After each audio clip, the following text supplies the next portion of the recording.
We're happy to welcome Brian Cairns and the U.S. Amateur Champion James Piot to Back Nine Report. Guys, welcome in. I know it's wintertime, but you're down there in Florida getting ready. James, you got a big event coming up you're practicing for.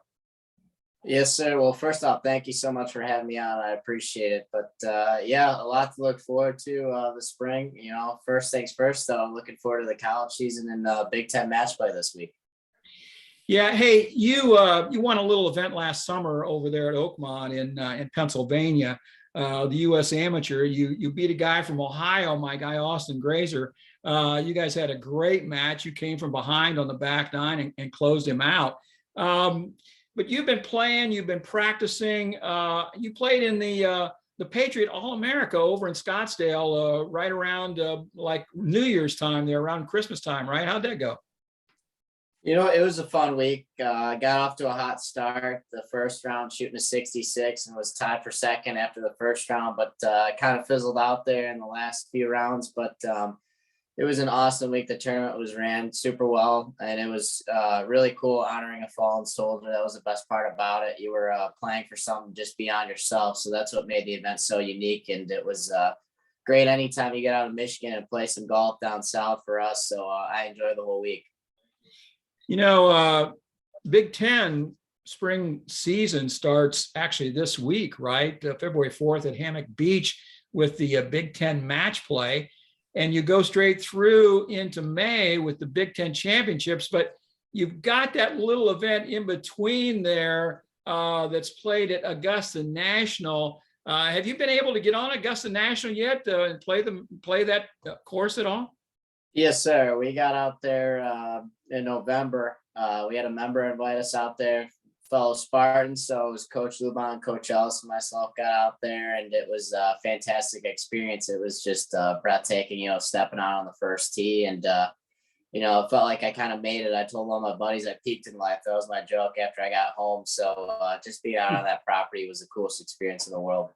Now I got to set a new goal for you. Then Brian, you got to do a little better job setting goals for him. He's got to get one of those green. He's got to get one of those green jackets. That's the. Yeah, that's a good goal. So you played Augusta, and do you plan on going up there like 10 days before or so and taking advantage of the practice days and staying in the crow's nest and all that? Yeah, so you get 5 practice rounds before the week of the event. So I'm planning on using all of those. You know, obviously you don't get invited to play Augusta National too often. So I'm going to make the most of those. And then, yeah, staying in the crow's nest the first few days before the event starts up. And, you know, until then, just kind of mentally preparing for that, because that's going to be a cool week I'm really looking forward to. You, if I remember your play at Oakmont, you displayed a tremendous short game. Does it look like that's going to be in play is that going to be in play at Augusta National?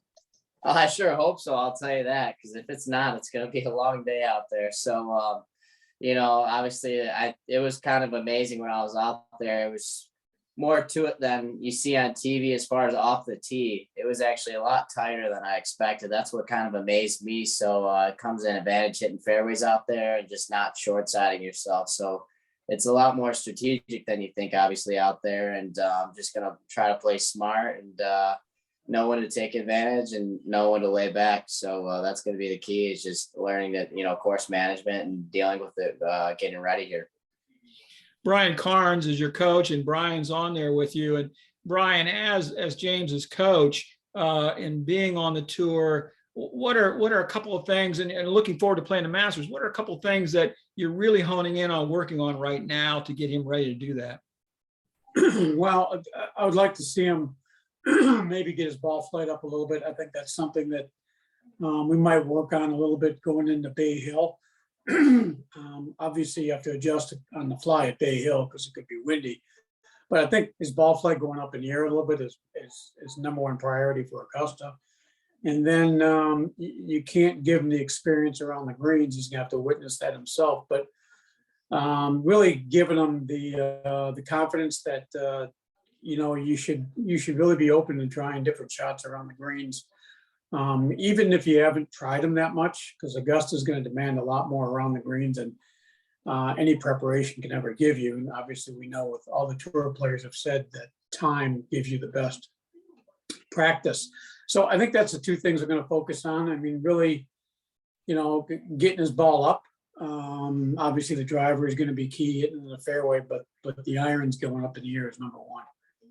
So for Michigan State fans, and you're going to be able to play in Bay Hill, is that right? Yes, sir. So it's too bad Arnie's not there anymore, but that's still a big time tournament. It gets a great field. That can be a little bit of a challenge course as well. So we'll be watching for you there and see how you do. Let's talk a little bit about the Big Ten. Michigan State has had a very good team. The women's team especially has been very strong. And I forgot to mention, you played in the Patriot All America. Your counterpart on the ladies team, Valerie Plata, actually won the women's division there. So she played very well that week. Going into the Big Ten season, what's a goal? What are you looking to try to get done? Well, first and foremost, we want to win a Big Ten championship. That's kind of the big thing that motivates you is, you want to get a ring. So looking forward to championship season. That's something, we got our sights set on with a pretty strong, really strong starting five this year. So looking forward to that. But for me, it's just, just keep progressing, keep getting better, and just get in contention every week. That's my goal. Just get my shot when it's the last round, close it out or make a run for a tournament win. So that's kind of the goal for me every time I tee it up, and that's going to be the goal this spring. Brian, I'm going to ask you this question first, and then James, I'm going to ask you. Brian, when you're working with James over the past few years, what was the point that in your mind you looked at James and you thought, okay, if he can do this, he can play with anybody? I always thought, let me back up the story maybe a couple of years. I taught him that driver is his best weapon, to always hit a driver, and it was kind of a detriment to some of his coaches in the past. Always argued with me that we don't want him to hit driver all the time. Like, listen, this is how this kid plays, let him go. But I would say, I can't remember the question, Fred. When did you know that James could play with anybody? I thought early on, he won it's so funny that he won a 9-hole tournament at Grosse Ile. He shot 34. And after the first month or so, I'm working with him when he was, 9 or 10 years old. I'm like, dang. And he kept asking me, are you the right guy to get me to the PGA Tour? So I knew pretty early on, he was a little smart aleck back then too. But I knew pretty early on there was something different. I kept coming back for more and more and more. And I asked him to vacuum the bay a few times and he did it. I'm like, God dang, something wrong with this kid. He must want something from me.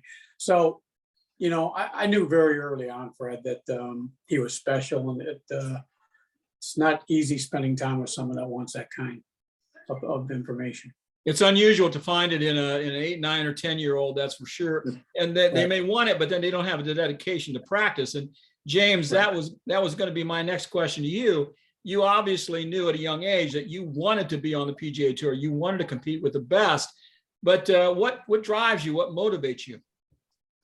I just love the game of golf. It's just kind of been a dream of mine since I was a kid, since I first picked up a golf club, that I just want to play on tour. So it's just I like the battle of golf. Every day is not the best day, and you got to manage it. And the progress and the journey is what I love about it. It's a game that beats you up, but it's that one shot that you hit that was really nice that makes you come back, and that's kind of what gets me going every day. So I just love the constant battle of the game and the journey, like I said. So it's just been fun over the years, progressing and having BC by my side, coaching me the whole way. So it's been the coolest thing in the world, seeing how far I've come from since I started as a little kid.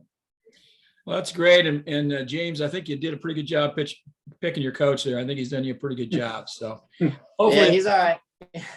Hopefully, we don't want to give him a big head, right? So we'll leave it. Yeah, absolutely.